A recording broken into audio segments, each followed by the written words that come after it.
Islamic দল কারা কারা বাংলাদেশে? জামাত ইসলাম, ইসলামী শাসনতন্ত্র আন্দোলন, এই ধরনের জামাতে ইসলাম ইসলামী নাকি ইসলামিক দল নাকি আমি তো জানি না।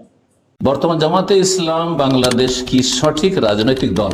দেখেন, জামাতে ইসলাম হোক আর আওয়ামী লীগ হোক আর বিএনপি হোক আর কি নাম এনসিপি না কি বলছে, ওই ছাত্র দল হোক, এগুলো সব গণতান্ত্রিক দল। ইসলাম যদি আপনি বিশ্বাস করেন, ইসলামের আকীদা, ইসলামের মতাদর্শ আর ইসলাম যদি বুঝেন, তাহলে গণতন্ত্র ইসলাম সমর্থন করে না। গণতন্ত্র ইসলাম সমর্থন করেন না। তার সামান্য কিছু ভালো দিক রয়েছে, প্রায় সবগুলি দিক ইসলামের সাথে সাংঘর্ষিক।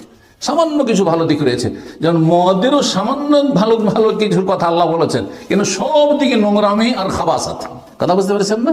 ঠিক ওই রকমই হ্যাঁ, আল্লাহ কোরআনে বর্ণনা করেছেন মদ সম্পর্কে, যে মদকে 3 বারে আল্লাহ হারাম করেছেন, 3 স্টেপে গিয়ে আল্লাহ হারাম করেছেন, শক্তভাবে হারাম করেছেন। ফাহালান তো মন তাহন, থামবে না থামবে না, ছাড়বে না মদ খাওয়া, এভাবে আল্লাহ জিজ্ঞেস করছেন। তো আপনি মদের চাইতে নিকৃষ্ট হচ্ছে কুফরি। আপনি কুফরি তন্ত্র কি করে বিশ্বাস করেন?